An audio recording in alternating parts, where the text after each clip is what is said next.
नमस्कार दोस्तों।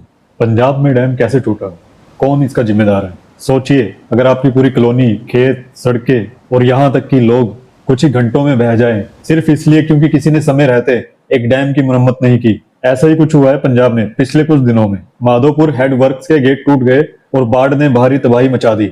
लेकिन असली सवाल ये है, ये कैसे हुआ और कौन इसका जिम्मेदार है?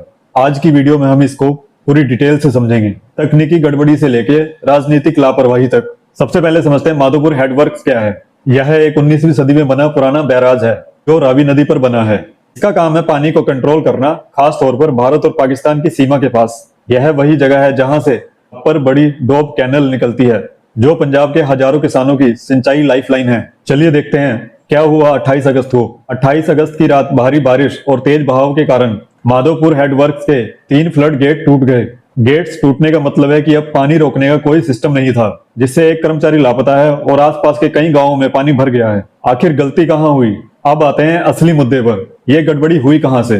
पंजाब सरकार ने बताया कि 2024 में एक प्राइवेट फर्म ने स्ट्रक्चरल सेफ्टी की रिपोर्ट दी थी। उस रिपोर्ट के अकॉर्डिंग यह बैराज 6.25 लाख क्यूसेक पानी सह सकता था। यानी या तो रिपोर्ट झूठी थी या फिर मेंटेनेंस में बहुत बड़ी लापरवाही हुई थी। अब उसी कंपनी पर केस दर्ज होने जा रहा है। अब सवाल उठता है, क्या यह सिर्फ एक तकनीकी भूल थी या राजनीतिक और प्रशासनिक भ्रष्टाचार का नतीजा? यह हेडवर्क्स ब्रिटिश एरा की तकनीक से चलता है।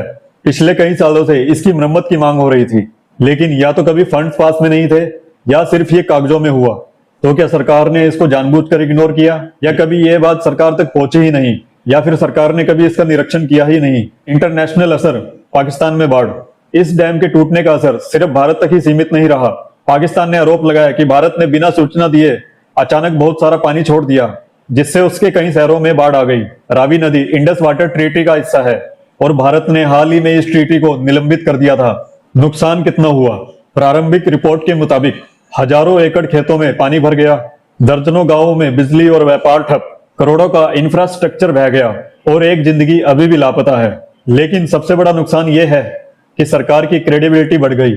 लोगों का गुस्सा और मीडिया की चुप्पी। स्थानीय लोगों का कहना है कि अगर समय पे वार्निंग दी जाती तो बचाव हो सकता था, और वहीं राष्ट्रीय मीडिया ने इस पूरी घटना को लगभग इग्नोर किया। क्यों? क्योंकि ये दिल्ली और मुंबई में नहीं हुआ। क्या किया जा सकता है?